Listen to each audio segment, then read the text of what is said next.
I didn't grow up with money. We weren't rich by any means, but I knew I wasn't going to college. I knew that wasn't a reality. I didn't really want to go to college. One of the things that I was very lucky in my life with is I knew exactly what I wanted to do.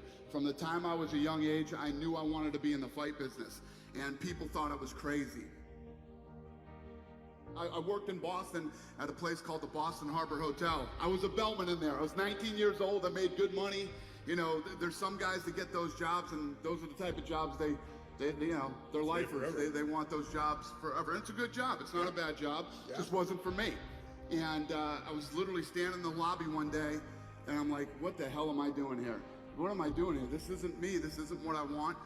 And I walked out the front door, and one of my good friends, he's still one of my good friends today, says, what are you doing? I said, I'm quitting. When you get out of bed every morning, right? You get up out of bed, life is standing right there to kick you in the face. Ready, leg cocked, ready to go to kick you in the face. Because every day when you get up, bad shit's coming at you. Forget about work, your personal life, everything. Car don't start, to this, to that. Life is ready to get you.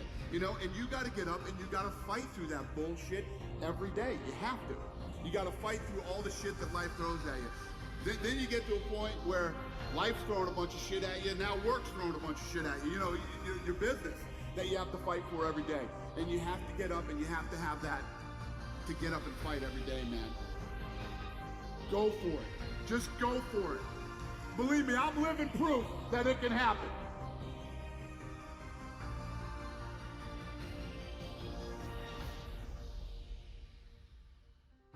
First of all, when you have a business idea, there's always going to be detractors and people that think, you know, it won't work. You're always going to have those people around you and in your life, even when you're successful, believe me. It gets worse when you're successful. Anything you do positive in your life and anything that's huge, it will immediately be surrounded by negativity, right? Immediately, get ready for it, because no matter how successful you become, one thing never goes away: negativity. Their opinion means nothing. It is literally an opinion.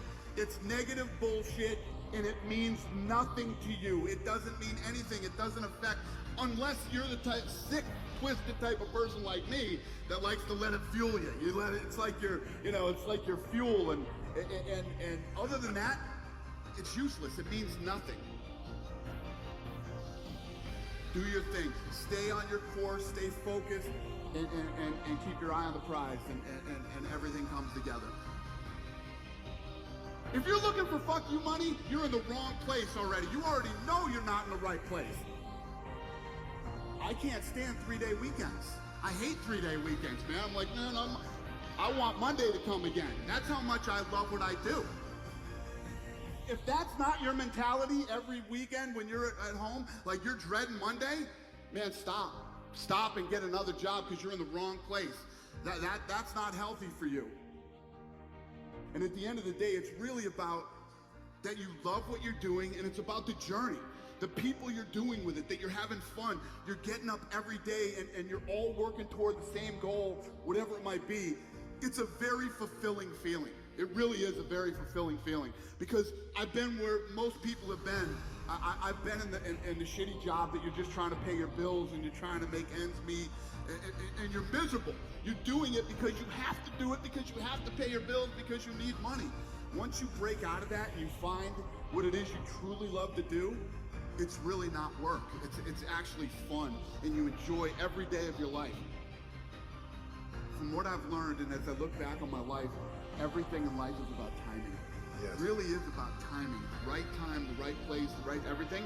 And I also believe that you create your own timing in life too. What's the worst thing that can happen if you try?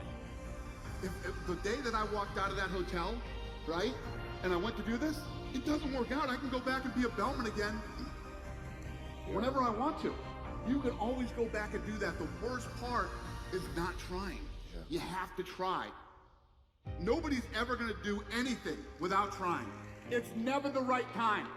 It's never the right time. It's like, I can't now. I got this truck I just bought. I got payments on this friggin' thing. You know, I got this. If you do that to yourself, you'll never do anything. Forget the truck. Forget this. Forget that. Go for it. Just go for it. Believe me, I'm living proof that it can happen.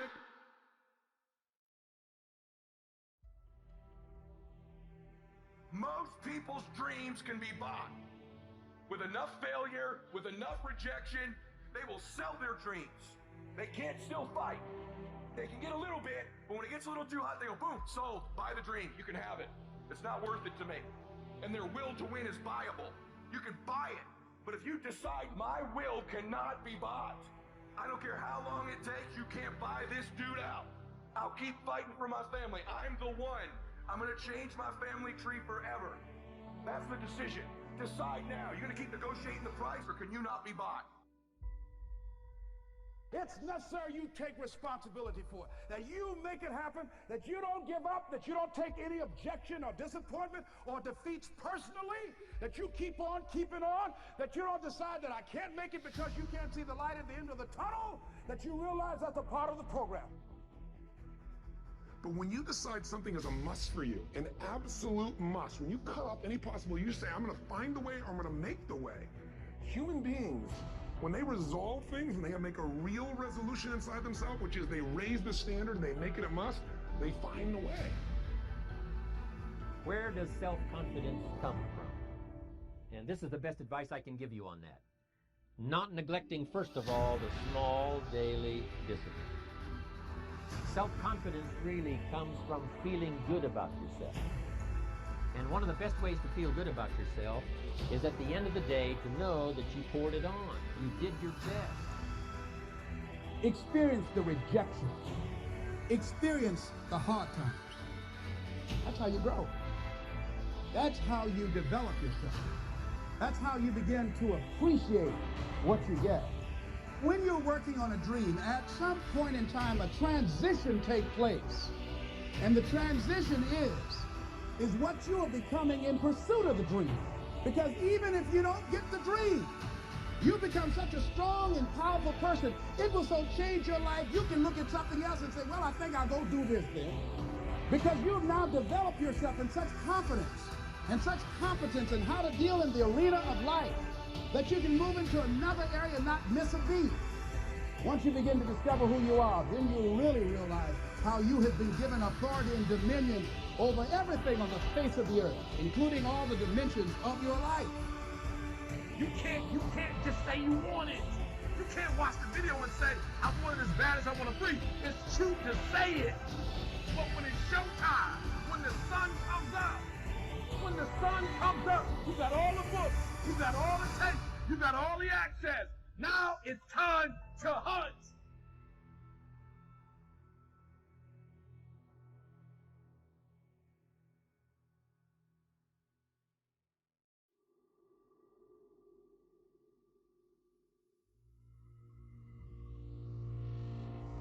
And as Bruce Lee said, if you always put limits on everything you do, physical or anything else, it will spread into your work and into your life. There are no limits.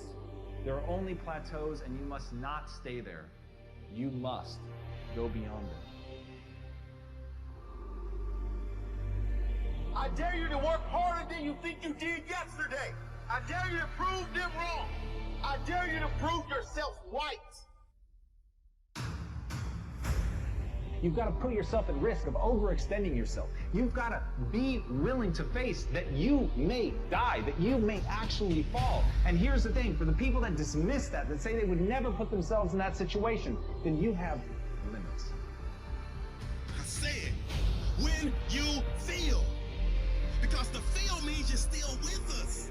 Because the feel means you're still breathing. Because the feel means you still have an opportunity to be achieving. Because the feel means that you still have the power to stop the pain, still have the power to stop the bleeding, still have the power to stop the hurting, still have the power to stop the grieving. There is a science behind achievement. And when you study the most successful students in the world, we find that they are responsible, they are motivated, they are self-managed, they are self-aware. They have a long-lasting student mentality even after they have passed the test. Because they understand that life is a test. And in life, there are ups and there are downs. The choice is yours, but at the end of the day, if you want those strong shoulders, they're yours to build. All of those things They're the choices that you're making every day, and at any time you can choose to make a different choice. You are going to need discipline. Motivation will help you get started. But discipline is going to keep you on the road to your destiny. You got to be self-motivated. You got to find purpose in what you do. You will find something on the other side. You will reach in and you will find that grit, and you will know at that moment that all of your preparation has led to this moment.